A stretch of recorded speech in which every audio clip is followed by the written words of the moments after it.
Pastor KK was once a pastor in Living Faith Church, Winners Chapel, but he left by divine leading to start his own ministry, the Master's Place. Just like his spiritual father, Bishop Oyedepo, Pastor KK is currently building a mega auditorium as well, worth millions of dollars. Yes, so come along as we take a journey back in time to explore the story of Pastor Korede Kumaya.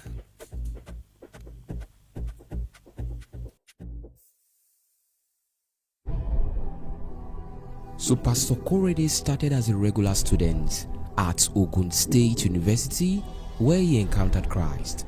As time went on, he felt a strong calling to ministry. After graduation, he served as an assistant chaplain during his NYSC. But guess what? He was suspended in just 6 months due to his radical Christian life, particularly his unwavering opposition against cultism on campus. After completing NYSC, the Lord led him to Bishop David Oyedepo for ministerial training. He attended the Bible school at Winners Chapel for 1 month and later joined the ministry as a minister. Following 3 additional months of training, he was ordained into full-time ministry on April 3rd, 1996. That's when things got real. His first major assignment was in Chad, where he was sent as an assistant pastor to establish Winners Chapel. The church gave them $10,000 to cover salaries, rent, and other expenses in Chad. That sounds like a lot of money, right? But unfortunately, soon as they arrived, they were robbed. All their money gone.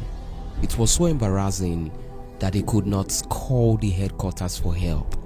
What would you do in that kind of situation? Give up? Complain?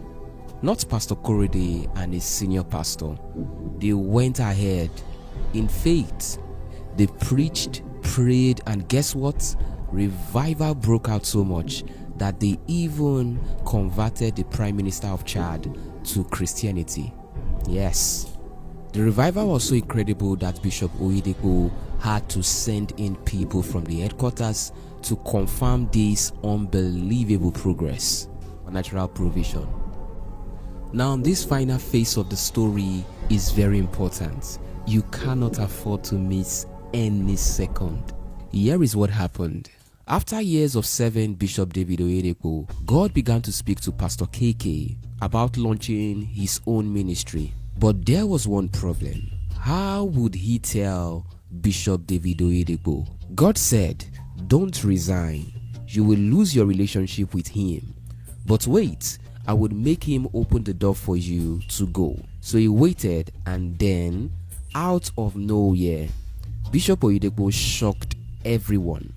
During a specific leaders meeting at the headquarters, Bishop Oyedepo said, many of you have received vision from God to start your own ministries, but you are afraid to tell me. So anyone who has been in Winners Chapel for over 7 years, I sack you all. If you have a vision from God to start a ministry, bring it to me so that I can release you. If not, reapply again to join the ministry. And just like that, Pastor KK was free to start his ministry. But the story was not over yet. Since he did not reapply, Bishop David Oyedepo later called him and said, you must reapply, you must reapply. And Pastor KK said, okay sir, your wish is my command. I am ready to do whatever you say. Bishop then replied, okay, give me some time to pray about this. I'll get back to you, and whatever God reveals to me, that is what I'll do. Later, Bishop Oyedepo called in tears, saying, God has told me to release you. He is the one sending you, and I must not hinder you. And from there, he was officially released to start his own ministry. However, what happened next was completely unexpected. One would expect his own church to grow quickly, given his success at various Winners Chapel branches he had pastored before. But something unexpected happened instead. Let's get into it. He started his own church in Ogbomoso, Nigeria. But after 2 years, God told him to move to Delta State. It was a very tough time for him as he struggled to grow and could not quite figure out what was going on. For 2 whole years, nothing seemed to work. And on top of that, he had not seen Bishop David Oyedepo during that time, which slowly created some distance between them.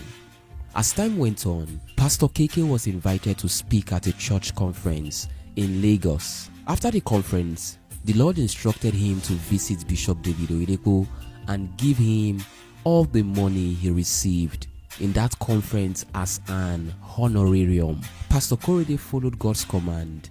He went straight to the headquarters, had a meaningful conversation with Bishop Oyedepo, and honored him by giving him the full amount he received from the conference. And then Bishop Oyedepo prayed a simple prayer. Lord, now that he has come to tell me he is in Delta State, let Delta State help him. Ladies and gentlemen, that simple prayer made all the difference. When Pastor Korede returned to Delta, things exploded. The growth was unbelievable, and it was clear that a major shift had taken place. So what's the secret to Pastor Korede's success? It's all tied to one word: honor.